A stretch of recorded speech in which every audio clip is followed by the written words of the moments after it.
Note नहीं तो vote नहीं। 13 साल जमीन का मुआवजा राशि नहीं मिलने से नाराज किसानों ने मतदान का बहिष्कार किया है।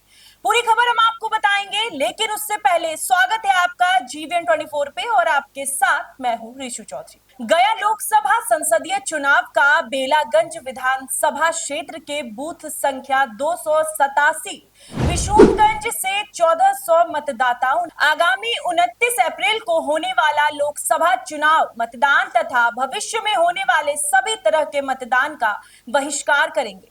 आज बिशुनगंज स्थित दुर्गा मंदिर के पास ग्रामीणों ने मीडिया से बात करते हुए कहा कि हम लोग मतदान का आज इसलिए बहिष्कार कर रहे हैं कि 13 साल से अपने जमीन का मुआवजा नहीं मिला है।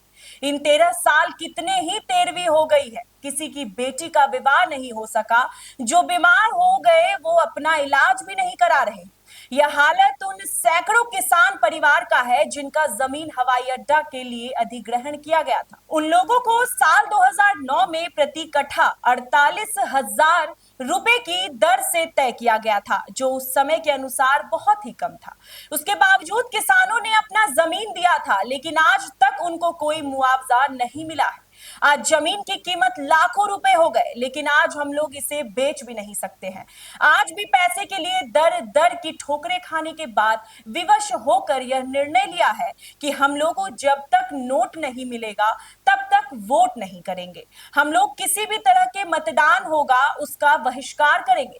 यहाँ के किसान सब्जी आदि की खेती कर अपना जीवन यापन करते हैं। इन लोगों ने कहा कि हमारे जमीन से सीलिंग हटा दे, जिससे जमीन का रजिस्ट्री हो सकता है। हम लोग अपने जमीन को बेचकर बेटी की शादी, बेटा को पढ़ाई, बुजुर्गों को दवाई करा सके। इस प्रदर्शन में सैकड़ों किसान परिवार शामिल रहे। बिशुनगंज में मामला है 2009 में अधिग्रहण का मामला, भूमि अधिग्रहण का मामला आया था। हम लोगों ने उस समय प्रशासन से कहा कि कितना हम लोग का आप मुआवजा दीजिएगा, तो बताया कि 48,000 रुपये आपको मिलेगा। उस समय हम लोग का 5 से 6 लाख रुपए कट्ठा ज़मीन बिक रहा था। और बताइए कि हमको आरा ज़मीन 5-6 लाख रुपए कट्ठा बिक रहा है और हमको 48,000 किस आधार पर दे रहे हैं। तो हम लोगों ने विरोध किया। विरोध करने के बाद हम लोग नारा प्रदर्शन, धरना वगैरह के माध्यम से हमने अपने बात को रखा। लेकिन उस समय हम लोग को कहा गया कि आप लोग को तो इतना पैसा देंगे कि रखने का जगह भी नहीं मिलेगा।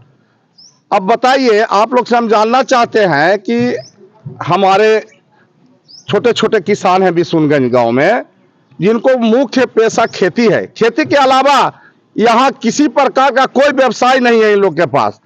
और हम खेती से जीते हैं, खेती से परिवार संभालते हैं। पढ़ाई लिखाई से लेकर आपको बता रहे हैं कि आपको जो बीमारी होता है या शादी ब्याह होता है, इसी खेती से होता है। हम लोग सब्जी अधिकतर इस गांव के लोग उपजाते हैं और छोटा किसान है, लेकिन भूमि अर्जन के द्वारा हम लोगों के कहा कि आपको हम जल्द मुआवजा करेंगे। और हम लोगों के कहा कि एक आध यहाँ भूमि अधिग्रहण बीते 2009 से चल रहा है। 2009 में मामला पहला बार आया था। उसी समय भूमि अधिग्रहण में हम लोग का जमीन 80 एकड़ भूमि बिशुनगंज का लिया गया था। उस समय हम लोगों को 48,000 रुपये कट्ठा के हिसाब से सरकार ने मुआवजा देने का निर्णय लिया था। लेकिन हम लोगों का जो यहाँ उस समय का रेट था वो 4 लाख रुपये कट्ठा था, लिखाई पढ़ा। लेकिन सरकार ने उस सब को दरकिनार करते हुए 48,000 रुपये कट्ठा पर किया। हम लोगों ने भूमि अधिग्रहण का पैसा लेने का निर्णय नहीं किया।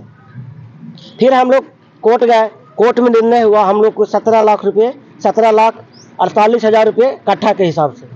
सरकार ने वो भी नहीं माना, सरकार हाईकोर्ट चली गई। अब हम लोग का कहना है कि या तो हम लोगों को पैसा दिया जाए और नहीं तो जो रजिस्ट्री बंद है उसको चालू किया जाए। यहाँ लगभग 200 घर किसान हैं और दोनों से घर में सिर्फ मुख्य साधन यहाँ कृषि का ही है। तो उसके हिसाब से किसानों का यहाँ पे बहुत ही भारी कष्ट उठाना पड़ रहा है। किसी को इलाज के लिए पैसा नहीं है, किसी के घर में शादी ब्याह के लिए पैसा नहीं है। तो बहुत ही किसान यहाँ पे कष्ट मैं जिंदगी जी रहे हैं। चुनावी माहौल है, क्या आपने निर्णय लिया? हम लोगों ने पूरा गांव के आदमी बैठ के इकट्ठा होकर कल रात में हम लोग निर्णय लिया है कि हम लोग का वोट बहिष्कार करेंगे। अभी के लिए बस इतना ही। बिहार और बंगाल से जुड़ी ऐसी ही तमाम बड़ी खबरों को जानने के लिए आप बने रहिए हमारे साथ और देखते रहिए GBN 24।